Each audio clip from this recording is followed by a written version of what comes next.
Hi everybody, it's Laura from Linguivers, and today we're going to be having a look at some super duper ideas not to ruin you to get something. What? What would be your natural reaction to that? That's what we often say when we want the other person to repeat what they said because we didn't understand it. Now be careful, because what can be considered rude. So stay with me today because we're going to see 10 different ways to ask people for repetition in English. Today we're going to see 5 more casual or informal ways to ask for repetition and 5 more polite or formal ones. So subscribe to this channel if you haven't done it yet and hit the bell for notifications. That way you'll know when there's a new lesson ready for you. Get ready, because there we go. Informal expressions. The most easygoing way to ask for repetition in a friendly context is, huh?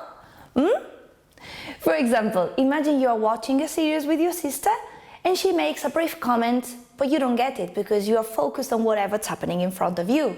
You can tell your sister, huh?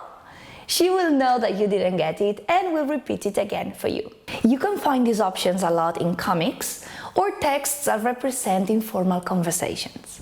2. Sorry. You know, this is one of the most common ways to ask for repetition in English. You can use it alone, sorry, or you can use it at the beginning of any of the expressions we're going to see later on. For example, let's say that someone starts talking to you unexpectedly.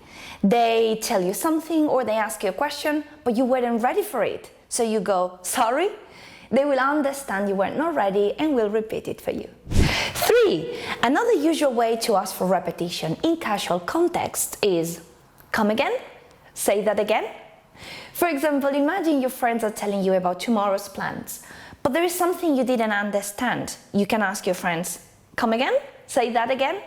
Just to clarify the information. Be careful with your intonation when you say the second one, because if you say that again, you're obviously asking for information. But if you say that again, in that case, it can be perceived as someone wanting to start a fight, so watch out. 4.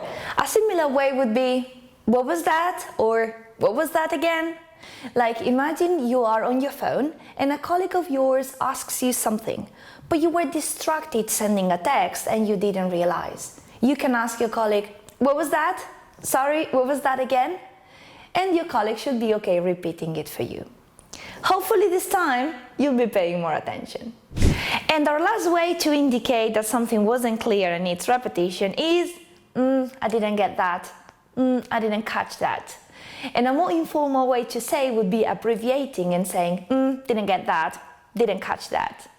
An example can be if a friend of yours is telling you some gossip and at some point you get a bit lost, you don't know who is having what with whom else, you can say, oh, sorry, I didn't get that, didn't catch that. And your friends should be okay going through it again. Huh? Oh yeah, who's that guy? He's the new guy.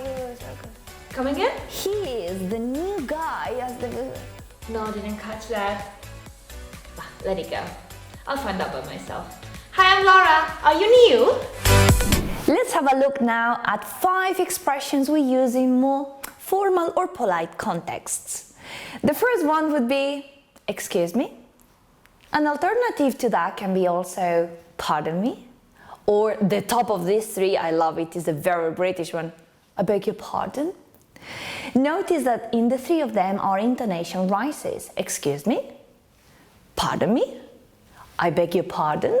These 3 expressions can be used, for example, if a customer is asking you for information, but you couldn't hear quite well what that customer was asking for, you can say, excuse me, pardon me, I beg your pardon, and then the customer will ask you again about that information they would like to know.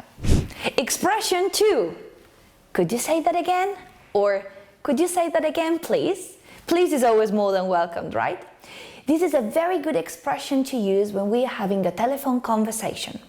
For example, imagine you are receiving important information about a meeting, but somehow you miss some details about the time. You can say, oh, sorry, could you say that again, please? And this time you'll get the details that you missed the previous time. I suggest, guys, that you are not afraid of asking questions, because telephone conversations can be a bit tricky at times. So asking questions and making sure we get the right information is always very good. As long as we do it politely, we're doing a great job. Expression 3. Would you mind repeating that, please?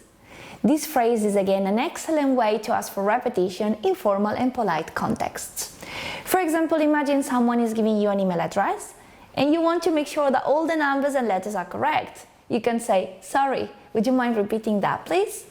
That way you make sure you don't send an email to the wrong person. 4. Did you say that? And continue this expression with whatever you think the other person said. This is a very nice way to check that the information you received is correct, and so to avoid any possible misunderstanding. For instance, imagine you're being updated with information about your project. You can ask, did you say that the deadline is the 30th of March? Oh, it is the 20th. A bit tight. And our last sentence is, can you say one more time, please? A short option to say the same would be, one more time, please. But again, short but very correct when asking for repetition in a polite and nice way. For example, imagine you're in a meeting and someone asks you a question, but you don't get 100% what the person said. Then you can ask, one more time, please? Or, can you say it one more time, please? That way you make sure you give the right answer. Alright, so may I have your date of birth, please? Certainly. Is the 12th of July? Sorry, would you mind repeating that, please? Sure. It's the 12th of July. One more time, please? The 12th of July. Oh, excellent. Thank you very much. So now you know, try to avoid saying what when you didn't get what someone said, because it might not be very nice. Use instead the 10 phrases we've learned in our lesson today. 5 more formal and 5 more informal. Just choose the one you prefer according to the context, okay? Guys, if you'd like to practice with me the expressions you've learned in today's lesson, you can join me at talksmate.com, where you can have a conversation with English speakers from all over the world. Because languages are to be practiced, right? Never forget that.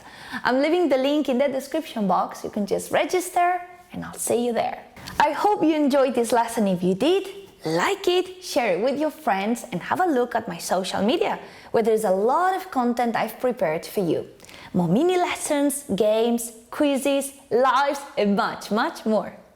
So thanks for being with me today. Don't forget to subscribe before you go. And why not have a look at any of these 2 videos that I've prepared for you.